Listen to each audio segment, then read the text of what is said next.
Bonjour à vous tous amis bricoleurs, dans cette vidéo je vais vous parler de panneaux photovoltaïques qui font de l'électricité et je voulais vous montrer quelques-uns des usages qu'on peut faire de l'électricité que produisent ces panneaux sans avoir besoin de les stocker dans des batteries. Utiliser l'énergie en direct comme si ces panneaux étaient des piles.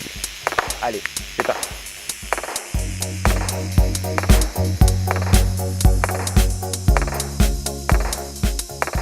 Ça c'est des tout petits panneaux qui font 1 watt chacun et donc je les ai mis en parallèle pour additionner leur puissance et on voit qu'à vide ils font quasiment 12 volts même s'ils sont à l'ombre. Là il y a le soleil et là il y a l'ombre. La question c'est est-ce qu'ils ont assez de puissance pour faire tourner un petit ventilateur. Là on va le voir tout de suite. Hop. Voilà. On va dire que l'ombre simule les nuages. Voilà. Là on voit que il a bougé, mais il n'a pas tourné. Alors si on le lance, il se met à tourner. Alors pas très vite certes, mais il tourne quand même. Et on voit que la tension s'effondre à 2,6, 2,7 volts. Mais si on les met en plein soleil, voilà, on l'entend, ça tourne très vite. Il y a pas mal d'énergie et on est monté, on est de nouveau à 11 volts. Voilà. À quoi pour servir ce petit ventilateur en prise directe? Par exemple, il pourrait forcer la ventilation dans un séchoir qui serait clos et fermé, bien sombre, qu'on mettrait en plein soleil. Chaque fois qu'il y a du soleil, le ventilateur extrait de l'air pour sécher les légumes. Et la nuit, quand la température refroidit, l'humidité de l'air remonte et que c'est pas nécessaire, même contre-productif, de ventiler les fruits et légumes qui sèchent, et ben ça tombe bien, il n'y a pas de soleil, le ventilateur s'arrête. Et chaque fois qu'il y a du soleil, il se remet en route. Donc ça pourrait être sympa.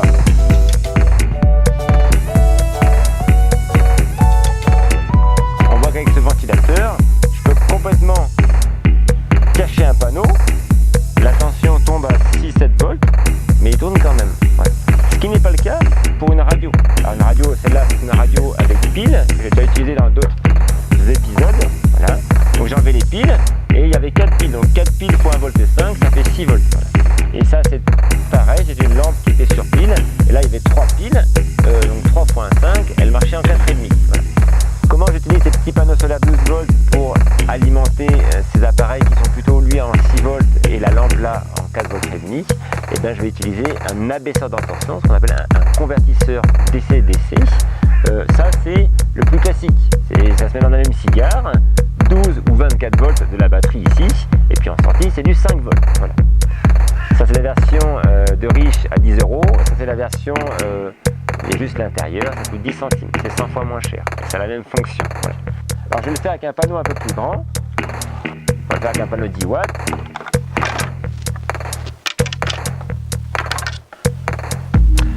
Le plus se trouve au bout, voilà, et de l'autre côté, et sur les côtés, c'est le moins. 21 volts, et la sortie, c'est du 5 volts. Hop. Voilà, on allume. Super. Et la lumière, pareil.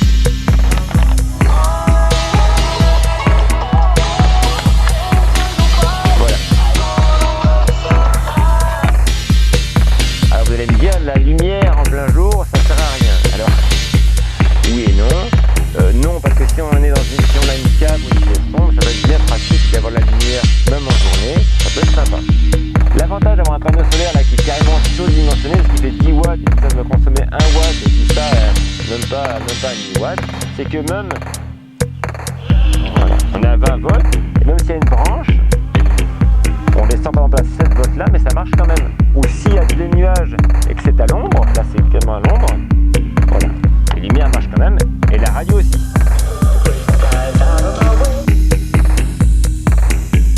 Et il faut savoir aussi que la lumière ne sert pas qu'à exclusivement à s'éclairer. Là j'ai par exemple un petit panneau que j'ai acheté au printemps. C'est un panneau qu'on appelle une lampe de croissance pour les plantes qui au printemps n'ont pas beaucoup de lumière. J'ai mis cette lampe dessus et j'ai vu que les plantes se redressaient et arrêtaient de pousser en étant de plus en plus fines. Voilà. Vous allez me dire oui c'est sympa, mais cette lampe là actuellement est en 220 volts, mais j'ai regardé dedans il y avait un petit transformateur qui a baissé sa tension de 220 volts en 37 volts. Et bien, pour passer à 37, on utilise un autre appareil qui monte la tension. Et là, à partir du moment où il met entre 12 et 36 volts en entrée, on peut sortir de 24 jusqu'à 80 volts avec ce petit truc là qui est pas mal. Voilà. Pour utiliser du 12 volts qui est plus quand même classique du 5 ou du 37 volts, j'ai trouvé ce petit convertisseur de chez Victron qui est un DC-DC qui ramène tout ce qu'il y a entre 18 et 36 volts avec ou sans nuage en 12 volts stable. Alors, ça peut être pratique pour allumer cette petite pompe à eau qui est en 12 volts et qui fait 20 watts. Par contre, 20 watts avec un panneau solaire de 10 watts, ça va être compliqué. Voilà. Donc ça, c'est un panneau 50 watts. Voilà. Alors, j'ai pris les fameuses prises solaires. Donc il faut commencer, ils disent par le moins. Voilà le moins. Hop, je branche le plus. Voilà, je mets le panneau au soleil.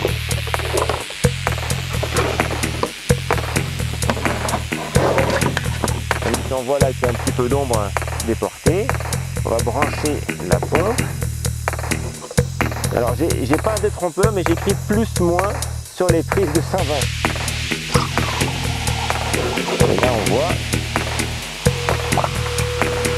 Ça va bien. Alors cette pompe est censée monter de l'eau jusqu'à 2 mètres.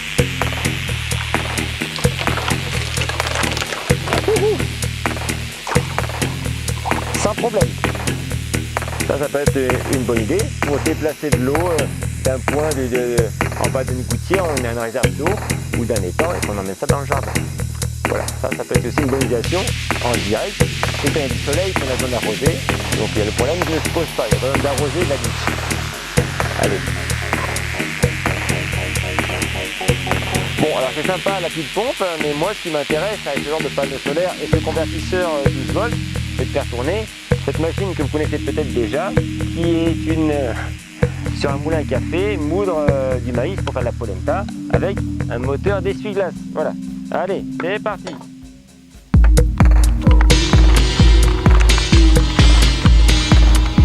Alors ça tourne. Alors, comme c'est un 50 watts de lui aussi, c'est un petit peu limite. Je vais aller chercher son grand frère. Voilà, donc ça c'est son grand frère. Et bien évidemment, il a son convertisseur, c'est le même, sauf que ça c'est pour un 250 watts. Alors, hop. Là, un peu.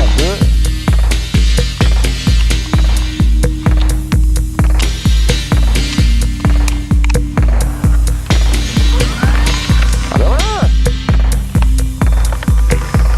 Ah ben voilà, là ça tourne.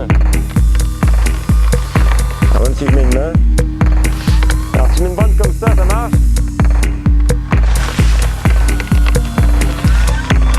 Bon ben super. Yes.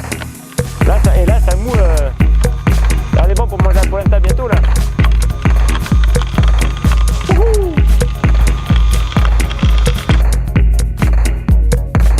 Une autre façon d'utiliser du 12 volts issu de panneaux solaires en direct, en plus de moudre, par exemple du maïs, ça serait utiliser une petite résistance chauffante comme celle-là. Alors c'est un chauffe-eau, ça, du coup on le met dans l'eau, on le branche directement et cette résistance-là va se mettre à chauffer de l'eau. Alors ça c'est une 100 watts, ça permet de chauffer à peu près 10 litres d'eau en 4 heures. Il y a des résistances comme ça plus grosses, en 12 volts aussi, qui font 300 watts. Voilà, c'est une autre application des panneaux solaires photovoltaïques en prise directe. Et puis maintenant qu'on a sorti de gros panneaux et de gros convertisseurs, pourquoi est-ce qu'on ne pourrait pas sortir un gros moteur, hein? C'est un moteur 24 volts, 250 watts. Donc on peut très bien le brancher en 12 volts. Et là on voit il tourne très bien. Enfin il tourne très bien. Il tourne pas mal. Et là je ne sais pas de l'arrêter. Ah.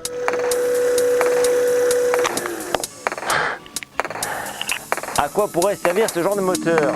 Bah, a priori, je pense que ça pourrait bien aider notre ami Damien pour sa machine à laver le linge à pédale. c'est sympa, un petit moteur comme ça. En plus, il peut le faire la journée tranquillement. Ah, vous allez me dire, c'est sympa, mais Damien, il a peut-être un moment besoin d'essorer, d'aller beaucoup plus vite, et ce moteur, il donne toujours à la même vitesse.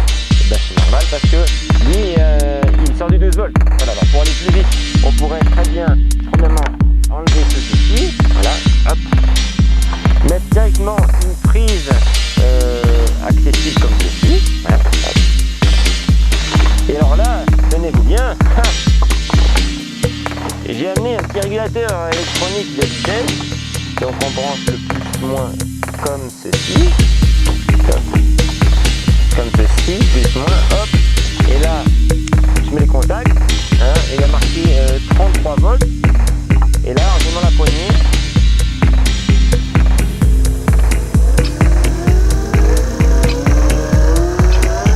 là on est à 400 tours, 600 tours, 800 tours, à 800 tours. Bon, il avait 800 tours, je pense que ça suffira pour essorer, hein.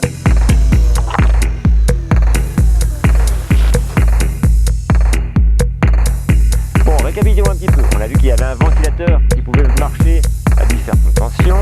On a vu qu'on pouvait abaisser la tension à 5 volts, la monter à 37 volts. On a même vu qu'on pouvait abaisser, stabiliser la tension à 12 volts avec plus ou moins de puissance pour faire tourner des pompes ou autres appareils. On a même vu ici qu'on pouvait utiliser un variateur de vitesse pour la machine à laver de Damien. Voilà. Est-ce qu'on pourrait pas, si on a du 12 volts grosse puissance,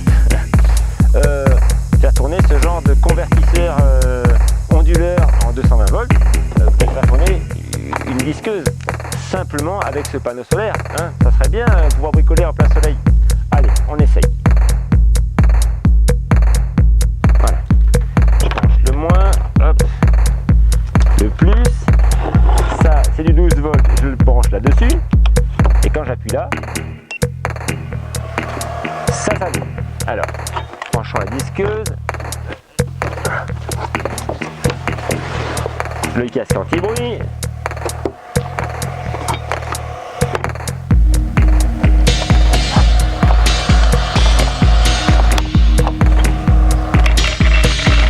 Ah. Ça marche bizarrement. Alors, je pense que le courant d'appel, est trop fort. Alors il faudrait un variateur de puissance. Je vais voir si c'est ça. Alors ça c'est un variateur de puissance comme il y en a sur les halogènes classiques. Alors on allume l'onduleur. On branche ça. Voilà. On branche ça comme ceci. Hop. Le casque. J'allume la disqueuse, hop, et là on va voir.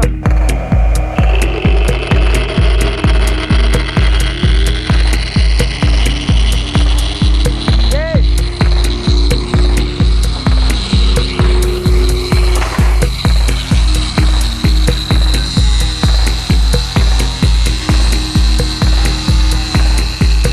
alors bien évidemment on fait tourner une disqueuse de 700 watts avec un panneau de 200 watts et puis un convertisseur 250 watts limité, c'est un peu juste. Il faudrait un deuxième panneau, puis peut-être avoir un convertisseur un peu plus puissant. Donc lui, il devrait aller. À quoi ça sert de disquer des petites plaques d'inox? Eh ben genre, si on les assemble et qu'on les sépare, la moitié, on les met sur un fil et l'autre moitié en intercalé, on met sur l'autre fil et qu'on met ça dans de l'eau. Alors ça c'est bien de l'eau, hein.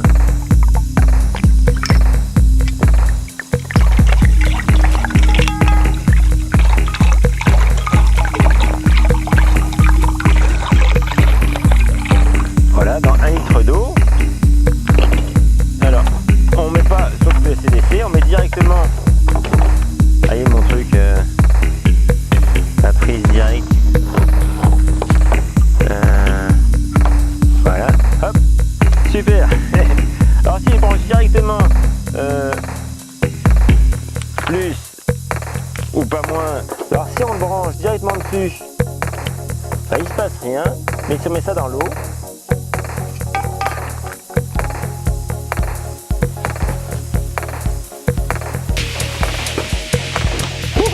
ça fait de la bulle.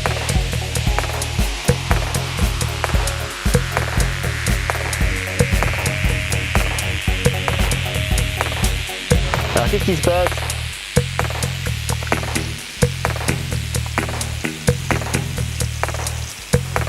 Alors qu'est-ce qui se passe? Est-ce que le bout là? Non, pas du tout. On est en train de faire de l'électrolyse de l'eau. Donc on est en train de séparer les molécules d'un côté d'hydrogène des molécules d'oxygène. Est-ce que je peux le prouver? Eh ben, on va approcher une flamme pour voir.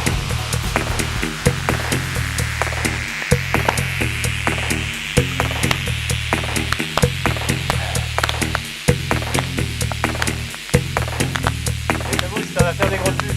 Ouais, je pense que c'est une bonne idée.